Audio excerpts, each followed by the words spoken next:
So you want to get into photography. Cool, but here's the big question. What kind of photography? Portraits, landscapes, street photography, sports, real estate, boudoir? There are so many different types of photography out there. But trust me, they all come with their own unique challenges and their own creative rewards. But don't worry, I got you. Today I want to break down some of these. I want to take a look at what these styles are, what makes each of them awesome, what challenges you might face, and which one might be your perfect match. And let's just start with the classic portrait photography. Whether it's a professional headshot, a moody character study, or just a quick picture of your friend looking cool, portraits are all about people. A great portrait isn't just about pointing a camera at someone and saying, "Say cheese." It's about connection. Can you capture their personality, their story, the emotion in their eyes? That's what makes a portrait powerful. Some challenges with portrait photography: lighting. If the lighting's too harsh, you can get unflattering shadows. Too soft, the image feels flat. Natural light is great, but controlled lighting in a studio is better. Sometimes you might even have a hard time getting the expression you're looking for. Some people just freeze up in front of a camera. Your job is to make them comfortable. Give them direction, crack a joke, or just talk to them until they relax. I love portrait photography because it is in some way about the photographer for that reason. There's a lot of interaction, there's a lot of collaboration between the photographer and your model. And as for composition, avoid distractions in the background. A great portrait keeps the focus on the subject. And hey, a pro tip, always focus on the eyes. If the eyes aren't sharp, the portrait won't feel alive. And let's talk about landscape photography. I love landscape photography. I love the adventure. It usually involves a hike. Maybe people aren't your thing. Maybe you want to capture the world itself. That's where landscape photography comes in. Landscapes are all about light, composition, and patience. A great landscape shot isn't just about finding a beautiful location, it's about waiting for the perfect lighting conditions to bring it to life. How do you want to see this location? How do you envision it? Sometimes photography isn't about how it currently is, it's how it makes you feel. Some challenges in landscape photography: a biggie would be weather conditions. The best light is often at sunrise or sunset.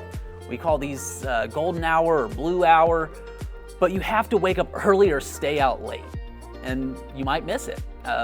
Rain happens, it's just, you are at the mercy of the sky. Dynamic range could be a factor. If the sky is too bright and the land is too dark, you might need some HDR techniques or some filters to balance that back out.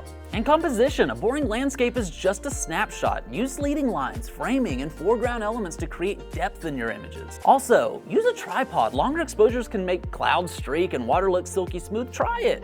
It might not be your thing, but play with it. All right, now that we covered the two biggies, let's shift gears a bit. Some photographers love capturing real, unposed moments in public spaces. That's street photography. The raw, unpredictable art of documenting life as it happens. Challenges with some street photography? Well, timing. You only have a couple seconds to capture the perfect moment, so anticipate movement and be ready. You might also need to work on your confidence. Taking photos of strangers can be a little intimidating. Some street photographers ask for permission. Others prefer to blend in. Some people might feel that telling somebody about the photo takes away the emotion that you were trying to capture, and I guess that's something to take into account.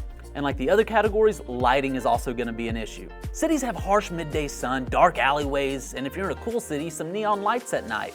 These can be fun creative challenges, but also creative challenges nonetheless. Knowing how to adjust your camera quickly is key.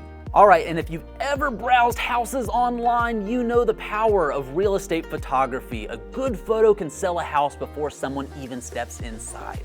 The challenges with this?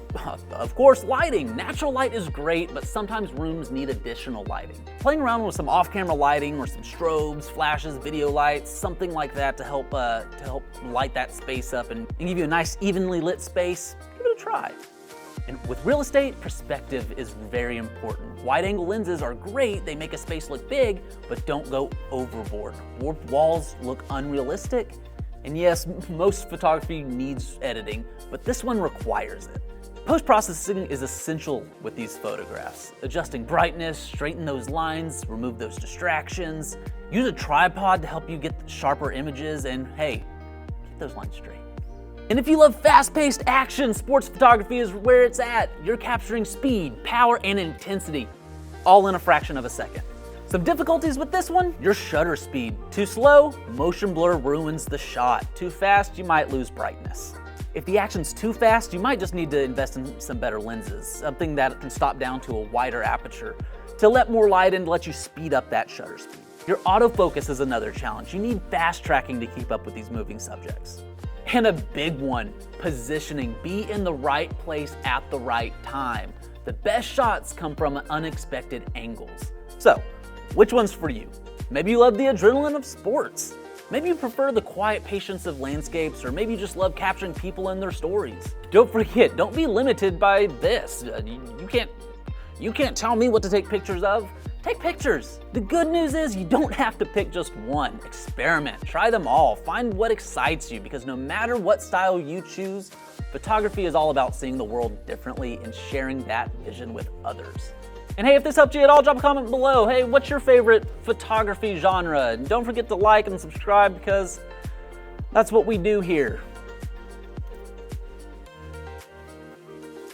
See ya.